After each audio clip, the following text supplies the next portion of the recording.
kuwashukuru wote ambao tumejitokeza kwa siku ya leo ajili ya ziara ya mwenyekiti wetu wa Chama cha Mapinduzi mkoa kuja kukagua miradi inayoendelea ndani ya kata yetu ya Buseresere, hususan hili barabara ambao tumelipitia ambalo limekamilika kwa 100%.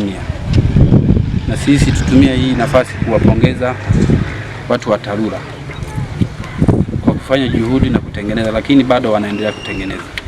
Kama tunavyoona kuna sehemu bado ziko nyingi korofi, lakini wanajitahidi, wanaenda wanatengeneza.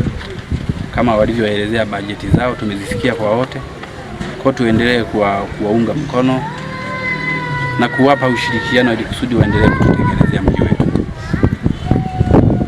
Lakini tuna taarifa nyingine ambayo inawezekana hapa tujaisikia, ambayo kuna mfumo ambao umetengenezwa na mheshimiwa mbunge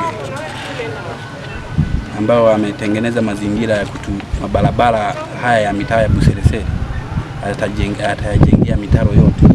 Halafu huyu wa TARURA yeye atakuwa anakuja kuyatengeneza hapa Moram. Kwao wamegawana majukumu. Kwa tunaweza tukachelewa kupata mabarabara ya huko pembeni vijijini, lakini mabarabara ya mitaa hapa mjini yatakuwa yameshakamilika. Kwa naye tumpongeze. Kwa nilikuwa na hayo machache, lakini nawapongeza sana na washukuru sana. Tuendelee na mshikamano.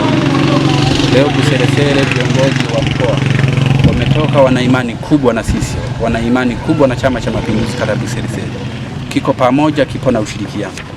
Nawashukuru sana, asanteni sana.